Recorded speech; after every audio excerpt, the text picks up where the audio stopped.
Amén, gloria a Dios. Hermano, vamos a comenzar una nueva serie que se titula La gente del reino. La gente del reino. Y el primer sermón que vamos a predicar bajo esa serie se va a titular El nacimiento de la iglesia. El nacimiento de la iglesia será el punto de partida para nosotros tratar esta serie. Pero primero que nada quisiera saber si a alguien le hace falta una Biblia. Por favor, que levante su mano. Nuestros hermanos diáconos estarán pasando por su silla y les estarán regalando una Biblia. ¿Habrá alguien que necesite una Biblia? Levante su mano, manténla alta. Ahí necesitamos una Biblia. Por favor, mantenga su Biblia abierta y vamos a leer en el libro de los Hechos. En el libro de los Hechos, capítulo 1, y vamos a leer 8 versículos, hermano. Abra su corazón, pídale a Dios que le hable. Y mantenga su Biblia abierta, aunque yo voy a tratar otros pasajes como parte del sermón. Usted lo va a ver en la pantalla. Usted manténgase en Hechos capítulo 1 al 8, porque de esto es lo que vamos a hablar. No vamos a hablar de ninguna más otra cosa más que de lo que vamos a leer aquí en las Escrituras. Y si tiene esa escritura, por favor le pido que se ponga de pie en honor a la palabra de Dios. Y en el nombre de nuestro Señor Jesucristo leemos las Escrituras. En el primer tratado, oh Teófilo, hablé acerca de las cosas que Jesús comenzó a hacer y a enseñar hasta el día en que fue recibido arriba, después de haber dado mandamiento por el Espíritu Santo a los apóstoles que había escogido, a quienes también después de haber padecido se presentó vivo con muchas pruebas indubitables, apareciéndosele durante 40 días y hablándoles acerca del reino de Dios. Y estando juntos les mandó que no se fueran de Jerusalén, sino que esperasen la promesa del Padre, la cual les dijo: oísteis de mí. Porque Juan ciertamente bautizó con agua, mas vosotros seréis bautizados con el Espíritu Santo dentro de no muchos días. Entonces los que se habían reunido le preguntaron diciendo: Señor, ¿restaurarás el reino a Israel en este tiempo? Y les dijo: no os toca a vosotros saber los tiempos o las sazones que el Padre puso en su sola potestad, pero recibiréis poder cuando haya venido sobre vosotros el Espíritu Santo, y me seréis testigos en Jerusalén, en toda Samaria y hasta lo último de la tierra. Oramos. Padre, te damos gracias por tu palabra. Señor, te pedimos humildemente, Padre, que prepares nuestros corazones, Señor, para recibirla, para poder extraer cada detalle, Señor, que de ella ha sido revelada. Para que transforme, Señor, nos dé un nuevo horizonte, Señor. Nos anime, Señor, a proseguir ese camino, Señor, que has trazado para tu iglesia. Ayúdame a mí, Señor, me coloco en tus manos para que me uses, Señor, porque te lo pido en el nombre de Jesús. Amén y amén. Se puede sentar, mi querido hermano. El nacimiento de la iglesia. La primera pregunta que tenemos que hacer es: ¿dónde y cómo fue que nació la iglesia? Y para responder a esta pregunta tenemos que hacer un viaje hacia el pasado. Una pequeña familia donde el padre se llamaba Abraham, su esposa se llamaba Sarai, y ellos tuvieron hijos que se llamaba Isaac. Esos fueron los comienzos cuando Dios empezó a estructurar la iglesia del Señor. El Padre tenía en la eternidad, Él había planeado una iglesia donde Él se iba a manifestar por medio de su iglesia, donde Él le iba a transmitir la gloria de Él para que el mundo conociera a Dios. Con el pasar de los tiempos, esta gente comenzaron a crecer. Y Dios instituyó a Israel como el pueblo elegido por Dios para que el mundo alrededor conociera a Dios. No escogió a los egipcios, no escogió a los sirios, no escogió a nadie más, escogió a Israel. Lo eligió para que por medio de ellos Dios se manifestara al mundo. Ese es el propósito por el cual Dios comenzó a hacer la iglesia del Señor. Pero hermano, lo que ocurrió en el pasado de forma física no se había cumplido hasta el tiempo que llegó Jesucristo nuestro Señor. Él era el que culminaría el plan constructurado por Dios el Padre para que por medio de Él entonces la iglesia que se constituía mayormente de forma espiritual iba a tener sus comienzos. Esta carta fue escrita por el doctor Lucas. Lucas, que fue un doctor de profesión, él no fue un apóstol, simplemente fue un historiador a quien Dios eligió para que él escribiera esta carta. Se dice que se escribió alrededor del año 80 o 90 después de Cristo. Así que tenía por lo menos 40 o 50 años para recoger información de cómo fue que comenzaron esta iglesia naciente.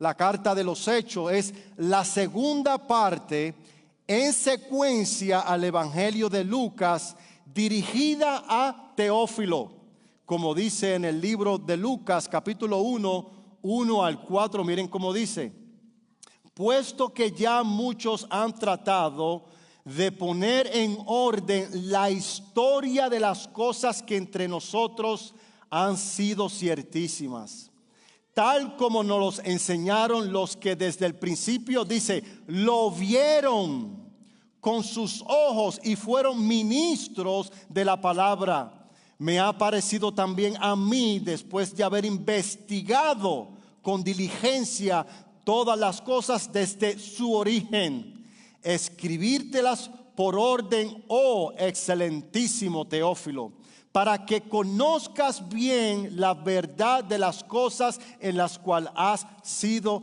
instruido. En este segundo tratado, Lucas vuelve a escribirle a este tal Teófilo. El Evangelio de Lucas se lo dedicó a Teófilo. La segunda carta que hace también se la dedica a Teófilo. ¿Y quién es este Teófilo? Hermano, hasta el sol de hoy no se sabe con certeza quién es este personaje Teófilo. Pero hay al menos dos teorías que es la que han venido arrastrando durante la historia. Y la primera teoría es que este Teófilo pudo haber sido el abogado defensor del apóstol Pablo. Un hombre respetado en Roma, un abogado de los mejores. ¿Cómo este hombre pudo ver a este Pablo dispuesto a morir por el evangelio que creía? Cómo este hombre estuvo dispuesto a enfrentar cualquier situación y no claudicar de esta fe. Esto parece que le motivó a él y decidió por medio de Lucas que Lucas recogiera toda la historia porque le surgía interesante a este hombre. Y tiene mucho sentido. Usted es un abogado de una persona, usted lo entrevista. Y Pablo, hermano, conociendo a Pablo que no perdía tiempo, le predicaba el evangelio. Aún así a Teófilo le tenía que decir: tienes que arrepentirte de tus pecados y seguir a Cristo, porque esta es el único camino y la verdadera vida. Pero solamente son teorías. La segunda teoría es que Teófilo pudo haber sido una expresión que para aquellos tiempos, como las persecuciones estaban todavía vigentes, estaba lloviendo sobre mojado. En el año 70, hermano, hubo la destrucción del templo de Jerusalén. Y Jerusalén, hermano, una gran tribulación cual nunca antes había padecido la historia de Jerusalén. Y todavía eso estaba al rojo vivo. Se era bien difícil identificarse como cristiano. Y dicen que esta expresión Teófilo puede referirse a los creyentes, porque Teófilo significa amado de Dios. Eso es lo que significa el nombre de Teófilo. Así que cuando Lucas escribe Teófilo, se estaba refiriendo al pueblo amado de Dios. Pero eso son teorías, amén. Cualquiera de las dos se oye bien, amén. Lo importante, mis queridos hermanos, es que Lucas escribe a este Teófilo. Y en esta segunda carta él redacta brevemente sobre la fama de su muerte, la resurrección de Cristo y sus apariciones a sus apóstoles durante 40 días después de resucitar. Como escribe desde el versículo 2, hasta el día en que fue recibido arriba después de haber dado mandamiento por el Espíritu Santo a los apóstoles que había escogido, a quienes también después de haber padecido se presentó vivo. Esto es después de la resurrección, con pruebas indubitables, apareciéndoseles durante 40 días y hablándoles acerca del reino de Dios. Y estando juntos les mandó que no se fueran de Jerusalén, sino que esperasen la promesa del Espíritu Santo. Porque Juan ciertamente bautizó con agua, mas vosotros seréis bautizados con el Espíritu Santo dentro de no muchos días. Oh Señor, bautiza con el Espíritu Santo, Señor, aquellos que todavía no son tu pueblo. Deseamos que hoy, Dios te selle con el Espíritu Santo. Es la mejor experiencia y la mejor decisión que nosotros podemos tener en nuestros corazones. Ahora, mis queridos hermanos, parece interesante cuando leemos esta narrativa, cómo Lucas en el versículo 6 menciona una de las interrogantes que permeaba en la mente de los apóstoles referente al pueblo de Israel. Ahí en el mismo capítulo 1 de Hechos, versículos 6 y 7, mira cómo dice: entonces los que se habían reunido le preguntaron diciendo: Señor, ¿restaurarás el reino a Israel en este tiempo? De todas las cosas que el Señor les había venido hablando durante 40 años, esta es la interrogativa, esto es lo más que le importaban a los apóstoles. Qué raro. Y les dijo: no os toca a vosotros saber los tiempos o las sazones que el Padre puso en su sola potestad. ¿Qué era lo que le estaban preguntando los apóstoles cuando le hicieron esta pregunta? Para aquellos tiempos, mis queridos hermanos, Israel estaba dividido. Estaba Israel del norte y Israel del sur. Ellos lo que querían era que Cristo le preguntara: ¿cómo vamos a volver a ser como éramos antes, cuando el rey David gobernaba y Israel era un solo pueblo? Ya David no está, ahora te tenemos a ti. Tú eres el rey que la promesa dice que establecerás tu trono, un trono que será inconmovible. ¿Cuándo entonces vamos a ver a Israel dominando sobre la tierra? Esa era la interrogante que ellos tenían en su mente. Para que los apóstoles pudieran entender esta respuesta a esta pregunta, tenían que ser primeramente revestidos del Espíritu Santo. Dios el Padre, por la justicia de Cristo Jesús su Hijo, estaba a punto de desatar las profecías referentes a su iglesia y a quienes la componían, y los apóstoles como obreros que estarían a cargo junto con los profetas del Antiguo Testamento a echar el fundamento donde la iglesia sería entonces edificada, necesitaban encajar con los planes de Dios el Padre. Ellos simplemente, mis queridos hermanos, no estaban listos para escuchar la respuesta a esa pregunta, porque ellos estaban en ese paradigma que solamente Israel es el pueblo de Dios. Dios le tenía una sorpresa. Dios iba a desatar lo que antiguamente ya se había profetizado sobre quiénes verdaderamente es la iglesia del Señor. Y eso me lleva a mí a mi primer encabezado. Los apóstoles necesitaban un nuevo paradigma para tener más clara la cosmovisión de la gente del reino en Cristo Jesús. Lo vuelvo a repetir, los apóstoles necesitaban un nuevo paradigma para tener más clara la cosmovisión de la gente del reino de Cristo. No estaban listos. Si el Señor le hubiese respondido lo que nosotros vamos a ver ahora desde este punto en adelante, no lo iban a tolerar. No lo iban a asimilar. Necesitaban pasar por un proceso primero para que ellos pudieran entender. Y comenzó trabajando con Pedro. Si nosotros leemos en el mismo libro de los Hechos, en el capítulo 10, hay una historia de un hombre que se llamaba Cornelio de Cesarea, un hombre que no era judío, un hombre que era italiano, un hombre que el Espíritu Santo comenzó a obrar en su corazón, un hombre que daba diezmos, ofrenda, un hombre que oraba, que amaba, buscaba a Dios, y Dios quería revelársele a Cornelio. Y mientras Dios le dice a Cornelio, ve y busca a un tal Simón que lo apodan Pedro, para que él venga a hablarte de parte de mí. Mientras Dios le está citando eso, Dios está trabajando con el apóstol Pedro. Y el apóstol Pedro dice en ese capítulo 10 que entró en un momento donde tuvo mucha hambre y que cayó en éxtasis, en una visión con esa hambre, y que él vio un lienzo del cielo que bajaba con animales que para los judíos es inmundo. Y esa voz que bajaba del cielo decía: Pedro, mata al lechón y cómetelo, para que podamos entender. Pedro le respondió: no, Señor, yo no como de esos tipos de alimentos, porque ninguna cosa inmunda nunca ha entrado en mi boca. Y dice que eso se hizo por 3 veces.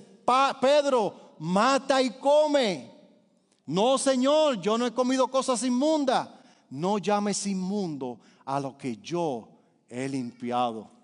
De esta forma Dios empieza a sacar de ese cascarón, de ese paradigma. Lo estaba preparando el corazón de Pedro para que cuando fuera ante Cornelio, él pudiera entender y tuviera una mejor visión de quiénes son los que compone la gente del reino de Dios.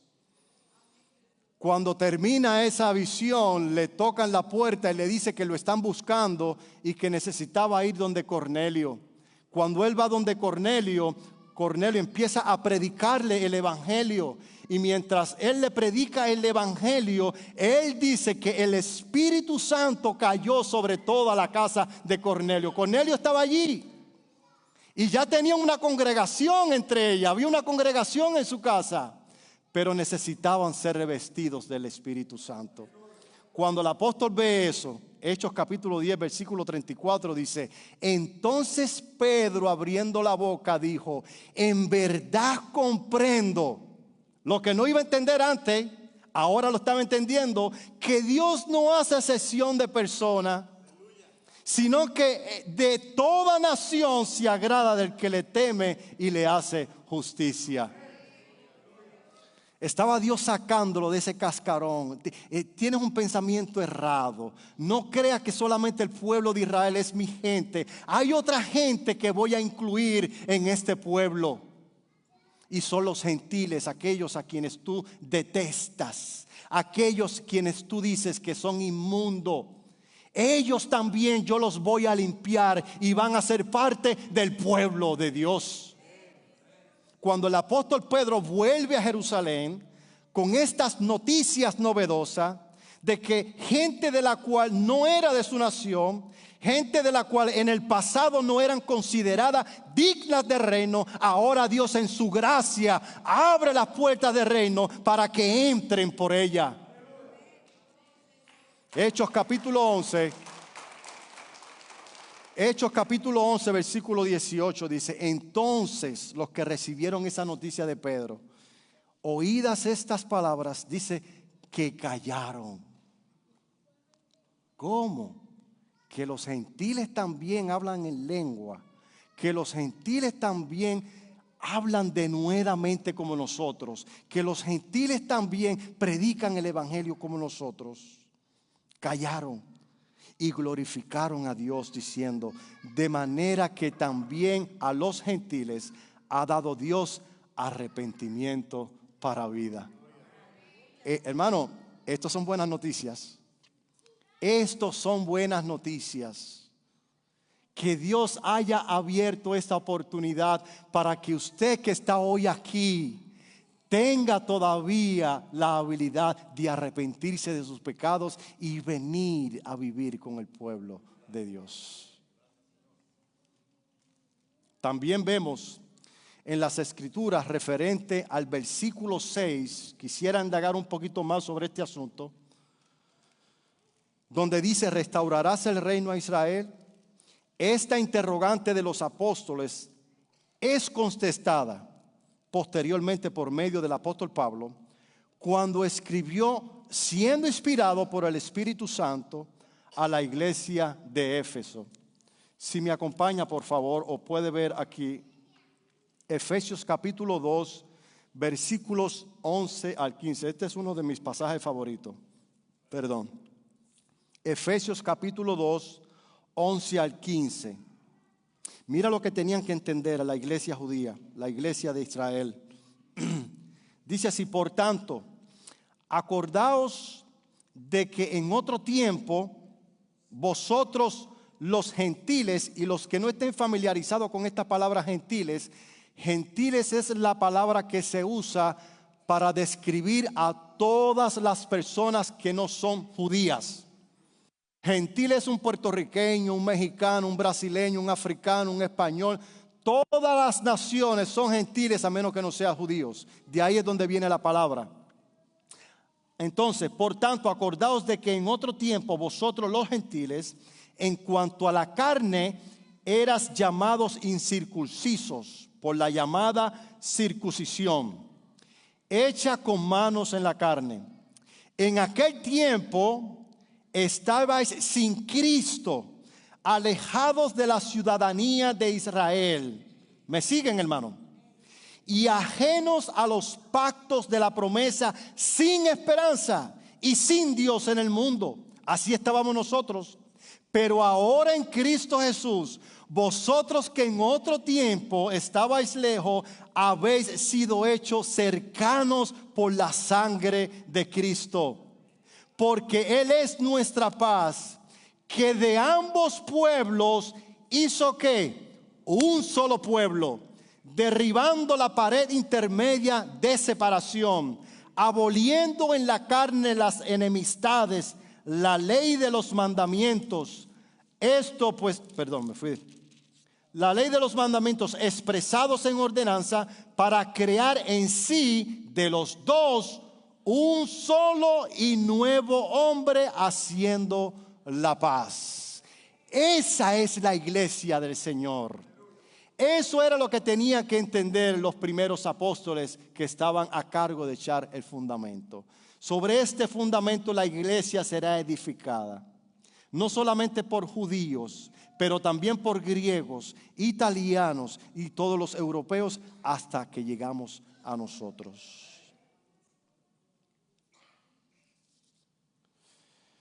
Esto me lleva a mi segundo y mi último encabezado. Mi segundo punto es: los apóstoles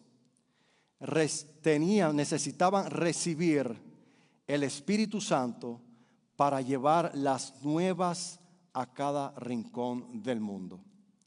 Primero, el Espíritu Santo tenía que sacarlos de ese pensamiento de que solo ellos eran el pueblo de Dios. Ahora, teniendo eso en cuenta, necesitaban el Espíritu Santo para proclamar este evangelio a todas las personas que iban a formar parte de esta iglesia. Hermano, esa responsabilidad Dios se la dio a los apóstoles, pero no solamente a los apóstoles, te la dio a ti, y te la dio a ti, y te la dio a ti también. Y nos las ha dado a todos los que creemos en Cristo Jesús. Tenemos una labor que hacer: predicar el evangelio a aquellos que todavía no han conocido. Lo que se te ha sido predicado, ve y compártelos con otros. La buena nueva de salvación. Lucas capítulo 24, versículo 49, vuelve y escribe y dice: he aquí yo enviaré la promesa de mi Padre sobre vosotros, pero quedaos vosotros en la ciudad de Jerusalén hasta, esa palabra es bien importante, hasta, porque eso marca un pasado y un futuro, que seas investidos de poder desde lo alto. Esta expresión hasta lo tenemos que conectar con el versículo 8 del pasaje que nosotros estamos tratando. El Señor prometió que los sellaría con el Espíritu Santo y que este Espíritu Santo les daría a ellos poder. Pero recibiréis poder cuando haya venido sobre vosotros el Espíritu Santo. ¿Sobre cuántas personas aquí ha caído el Espíritu Santo? A ver, levante su mano. Gloria a Dios, hermano. Déjeme decir, hermano, que el Espíritu Santo solo cae una vez en el corazón del hombre y no se vuelve a ir. Dice Pablo en el libro de Efesios, capítulo 1, versículo 13, y cuando creíste en este evangelio que nosotros predicamos, fuiste sellado con el Espíritu Santo de la promesa. Es un sello que Dios pone que nada ni nadie te lo va a quitar. Esas son las arras de nuestra herencia. El Señor prometió que lo sellaría con el Espíritu Santo para darle poder. Ahora, ¿cómo se manifiesta ese poder? ¿Cómo es que se manifiesta ese poder? Y nosotros vamos a ver al menos dos cosas referentes a ese poder. Primero, ese poder les daría valor a los apóstoles y la habilidad para declarar las verdades del reino. Dice, y me seréis testigos en Jerusalén, en Judea, en Samaria y hasta lo último de la tierra. Tan pronto el apóstol Pedro, con los 120 que estaban en el aposento alto, reciben el Espíritu Santo. Inmediatamente el apóstol Pedro, un hombre que estaba asustado cuando arrestaron a Cristo, un hombre cobarde que lo negó 3 veces porque no quería ser azotado por los judíos, un hombre atemorizado que se sentía culpable por negar al Señor Jesucristo. Cuando el Espíritu Santo cae sobre él, se llena de valor y se para y le predica al mundo entero. Y dice que por medio de su predicación 3,000 almas se convierten al Evangelio. Este Espíritu Santo, cuando cayó en sus corazones, los habilitó. Les da ese poder, la habilidad de compartir el Evangelio. De una manera u otra nosotros podemos compartir el Evangelio. No se sabes expresar, tienes un sticker que dice Cristo te ama, pregúntame cómo es. Hay muchas maneras de poder proclamar el Evangelio, hermano, pero si tú fuiste sellado con el Espíritu Santo, tienes la encomienda de predicar este Evangelio. Porque el Espíritu Santo no fue derramado para englonotizarte, para recibir poder para mí, para yo sentirme bien chévere, para sentir que vuelo por los aires. No, el Espíritu Santo no fue derramado para eso. El Espíritu Santo fue derramado en nuestros corazones para guiarnos hacia toda la verdad. Para darnos ese poder de armarnos y tener valor. Y si hay que pagar con la muerte, pues que venga la muerte. Si es la voluntad de Dios, así terminaremos.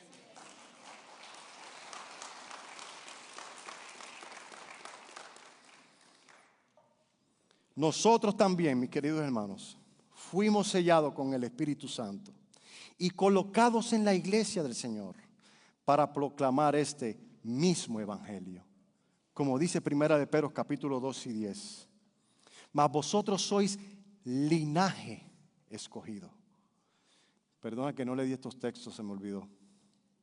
Vosotros sois linaje escogidos. Pertenecemos a un linaje que viene desde Abraham. Somos parte de ese linaje. Somos real sacerdocio. Dígase usted mismo, soy real sacerdocio. ¿Qué quiere decir esto, hermano? Que Dios te ha dado la habilidad de llevar a otros a Cristo Jesús. No tienes que llamar al pastor, no tienes que llamar al cura, no tienes que llamar a absolutamente nadie, porque tú eres real sacerdocio. Tú puedes llevar a una persona a Cristo y mostrarle que Cristo es el único que salva. Somos una nación santa, pueblo adquirido por Dios. Y ese adquirido por Dios, hermano, las implicaciones fueron sangre y muerte. Fue por medio de la muerte y la sangre derramada que Cristo adquirió este pueblo para sí. Aquí está el imperativo: para que anunciéis las virtudes de aquel que os llamó de las tinieblas a la luz admirable. Vosotros, puertorriqueños, mexicanos, cubanos, dominicanos, Centroamérica, Suramérica, Norteamérica, que en otro tiempo no eras pueblo, pero que ahora sois el pueblo de Dios, que en otro tiempo no habías alcanzado misericordia, pero hoy has alcanzado misericordia. Eso es lo primero que tenemos que ver cuando este poder es derramado por medio del Espíritu. Segundo, y ya con esto voy terminando, ese poder del Espíritu Santo les daría una nueva naturaleza dentro de su interior para llevar muchos frutos. Es decir, la habilidad de parecerse al Señor Jesucristo. Nosotros también, mis queridos hermanos, hemos recibido esta nueva naturaleza que mora dentro de nosotros, que nos da una nueva identidad y la habilidad de parecernos a Cristo nuestro Señor. Como dice Juan 15:16, dice: no me elegisteis vosotros a mí, sino que yo os elegí a vosotros y os he puesto para que llevéis mucho fruto y ese fruto permanezca. Así que fuimos sellados con el Espíritu Santo para tener poder para predicar el Evangelio. Y también fuimos sellados con ese Espíritu Santo para que nosotros podamos dar frutos de hijos de Dios, que nos ayuda a parecernos a Jesús, el único Hijo divino de Dios Padre. Ese es el propósito, mis queridos hermanos. Y si tú vives de acuerdo al Espíritu Santo, si tú vives en esta vida dando fruto, tú tendrás dominado los deseos de tu carne y el pecado jamás de los jamases que te dominará. Amén. Ese es el poder que nos provee el Espíritu Santo. Que puedas decirle a esas cadenas que te han estado atando: eres un mentiroso, vive de acuerdo al Espíritu Santo. Te gusta robar, él es un manipulador, o lo que cualquier pecado que te venga a agobiar, solamente tienes que recibir el Espíritu Santo en tu corazón. Él te va a dar la habilidad de que pongas esos deseos carnales debajo de tus pies y la gloria de Cristo salga a través de nuestra vida. Concluyo con esto y voy a concluir con mi idea central del sermón. Esta es la idea central de este sermón. Es que nosotros podamos estar conscientes, iglesia. Escuche, por favor, escuche ahora, porque esto es bien importante. Querida iglesia, estemos conscientes de que más de ser un hijo de Dios, Dios nos ha dado de su Espíritu con el propósito de dar a conocer los principios, los valores del reino de Dios, que como gente y representantes de este reino podamos proveerle al mundo la correcta información de cómo se entra a este reino.